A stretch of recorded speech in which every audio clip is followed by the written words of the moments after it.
अस्सलाम वालेकुम जी। News update में खुशामदीद। एतजाज़ अहसन साहब जो कि सीनियर कानूनदान हैं और बड़ी सीधी और साफ बात करते हैं और कभी कभार तो वो ऐसी बातें कर जाते हैं कि उनकी जो अपनी ही पार्टी है वो भी परेशान हो जाती है कि जी ये बंदा तो हमारी सुनता ही नहीं। और जिस तरह से हमने देखा कि वो जनाब इमरान खान साहब की इयादत के लिए भी पहुंच गए और फिर उन्होंने इस पर भी उन्होंने वाज़ेह तौर पर एक जो बयान था वो दिया था कि मुद्दई की अपनी मर्ज़ी होती है, वो जिसका मर्ज़ी नाम लिखवा सकता है। और अरशद शरीफ साहब के हवाले से भी वो बड़े ही खुलकर सामने आए थे और उन्होंने बोला था कि मुझे सिर्फ उनका जो लैपटॉप है वो दे दें, उनका मोबाइल दे दें और एक बंदा सिर्फ आप मुझे साथ दे दें तो मैं ये ज़्यादा से ज़्यादा मैं 10 दिन में आपको ये जो केस है ये मैं आपको हल करके दे दूँगा। अब एतजाज़ अहसन साहब ने बोल टीवी पर बैठकर एक बहुत बड़ा इंकशाफ किया है और उन्होंने कहा है कि हो सकता है कि अब नवाज़ शरीफ वापस ही ना आए, नवाज़ शरीफ पाकिस्तान ही ना आए, क्योंकि जैसा आप जानते हैं कि पहले से ही वो यहाँ से तो वो फ़रार थे और जिस तरह से उन्होंने अपना जो वो सारा प्रोसेस था वो कंप्लीट किया, बीमारी का बहाना बनाया और उसके बाद वो बाहर चले गए। और उसके बाद अब उनकी वतन वापसी की जो बातें थी वो हो रही थी और फिर उनको जो पासपोर्ट था वो भी मिल गया हुआ था और अब वो तैयारी कर रहे थे पाकिस्तान आने की ताकि वो पाकिस्तान वापस आएँ और फिर इलेक्शंस का ऐलान हो। लेकिन अब जब ये तस्नीम हैदर सामने आया है उसके बाद हमने देखा कि अचानक से सब ने वो टिकट्स पकड़ी और बस वो भाग गए यूरोप टूर पर। कुछ लोग अब उसमें से इनकी अपनी ये क़यादत की मैं बात कर रहा हूँ नून लीग की, कुछ लोग उनमें से कह रहे हैं कि जी वो टूर पर गए हैं और कुछ उसमें से कह रहे हैं कि जी डॉक्टर ने उनको रेफ़र किया है और वो इलाज के लिए गए हुए हैं यूरोप इस वक्त। अच्छा, इसके साथ साथ जो एतजाज़ अहसन साहब ने एक और बात की थी वो उन्होंने की है जनाब इमरान खान साहब के लॉन्ग मार्च के हवाले से और बहुत ही ज़्यादा उन्होंने तारीफ़ की है इमरान खान साहब के लॉन्ग मार्च की। देखें, एतजाज़ अहसन साहब एक बहुत ही ज़्यादा जो सीनियर सियासतदान अगर उनको बोलूँ तो वो भी हैं, माहिर कानून भी हैं, तो उन्होंने ये बहुत ज़्यादा जो लॉन्ग मार्चेज़ हैं वो उन्होंने देखे हुए हैं अपने इस सारे सियासी दौर में और किस तरह से दूसरी पार्टीज़ ने भी जो लॉन्ग मार्च थे वो किए, लेकिन अब वो इमरान खान के लॉन्ग मार्च की बहुत ज़्यादा तारीफ़ कर रहे हैं। इंटरव्यू में इनका कहना था कि शहबाज शरीफ इसी को तैनात करेंगे जिसका नवाज शरीफ इन्हें कहेंगे।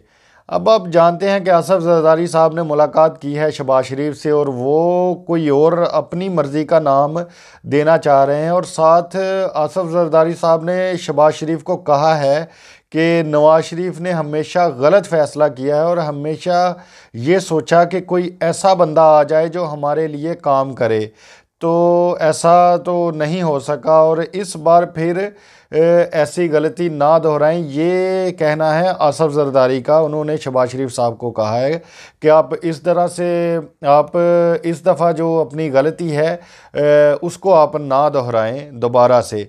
लेकिन एतजाज़ अहसन साहब कह रहे हैं कि जी नवाज शरीफ वाली गलती तो होगी। मज़ीद इनका कहना था कि लंदन में तस्नीम हैदर ने साजिश का इंकशाफ किया है।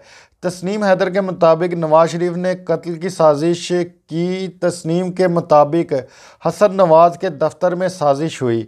तस्नीम के बयान की रोशनी में पाकिस्तान में मुकदमा दर्ज हो सकता है। अब आप देखें कि कितना वाज़ेह तौर पर एतजाज़ अहसन साहब ये बात कर रहे हैं और याद रखें ये माहिर कानून है, इस पर ये पहले भी कह चुके थे। वही जो मैंने शुरू में आपसे एक बात की थी इमरान खान वाली, तो इस पर भी उन्होंने बड़ा वो वाज़ेह तौर पर एक बात सामने की थी।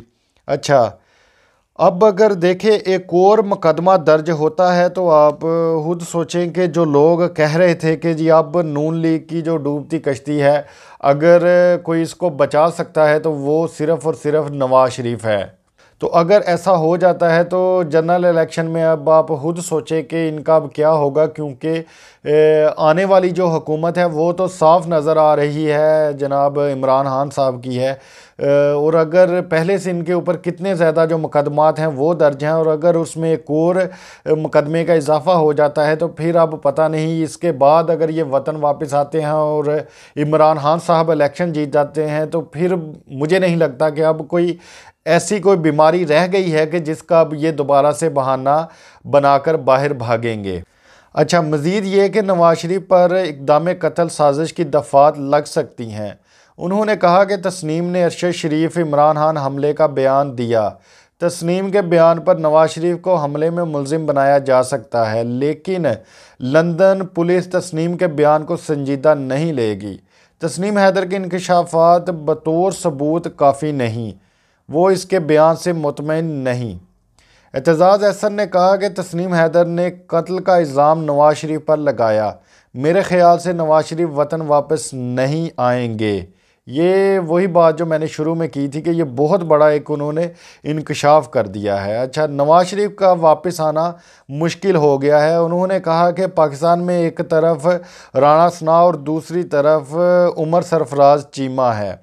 उमर सरफराज चीमा ने 10 दिन गवर्नरशिप में अपनी जो सलाखतें हैं वो भी दिखाईं, और ये बात तो आप वाज़ेह तौर पर जानते हैं कि जी जब वो गवर्नर पंजाब थे जनाब उमर सरफराज चीमा साहब, तो उन्होंने किस तरह से जो हमारे जो शहबाज शरीफ के जो साहबजादे हैं उनकी जो दौड़ें वो लगवाई हुई थी, और उन्होंने जो हल्फ उठाने के लिए उनकी वो सबसे बड़ी दीवार थी वो सिर्फ़ और सिर्फ गवर्नर थे जनाब उमर सरफराज चीमा साहब। तो शायद इसी बात को उन्होंने सामने रखते हुए अब ये बात भी कर दी है कि अगर एक तरफ राणा सनाउल्लाह है तो दूसरी तरफ कप्तान का जो खिलाड़ी है जनाब उमर सरफराज चीमा साहब, वो भी इस वक्त फील्ड में मौजूद है। और क्योंकि इससे पहले भी आप जानते हैं कि सबसे पहले अगर किसी ने इस पर रद्द-ए-अमल दिखाया था तो वो जनाब उमर सरफराज चीमा साहब ही थे, और उन्होंने ही बोला था ये तस्नीम हैदर वाले मामले में कि हमारी जो इससे बातचीत है वो चल रही है और हम इस पर जो वफाक हुकूमत है हम उनसे भी जवाब तलब करेंगे। अब देखें, ये मामला जो है वो बहुत ही ज़्यादा अब संगीन होते जा रहे हैं। वो इस हवाले से कि एक तरफ तो आप कह रहे हैं कि हमारे इनके साथ कोई ताल्लुकात ही नहीं, और अब आपने भी देखा कि किस तरह से सोशल मीडिया पर वो चीज़ें वायरल हो रही हैं, जैसा नासिर भट्ट साहब कह रहे थे कि जी हम तो इसको जानते ही नहीं, और इस तरह का उन्होंने एक जो बयान था वो जारी किया था। लेकिन अगर मैं बात करूं तो उनकी तो बड़ी वो बेतकल्फ़ी वाली एक वीडियोज़ हैं वो आ रही हैं, और वो गाड़ी में बैठे हैं उसमें वो बड़ा इंजॉय कर रहे हैं, गाने लगे हुए हैं, इस तरह की चीज़ें। तो ये भी अब इनका जो झूठ है एक के बाद एक झूठ जो है वो इस वक्त पीडीएम का पकड़ा जा रहा है। आपकी इस बारे में क्या राय है? आप अपनी राय से हमें ज़रूर आगाह कीजिएगा। आपसे इंशाअल्लाह ताला मुलाकात होगी अगली वीडियो में। तब तक के लिए अल्लाह हाफिज़।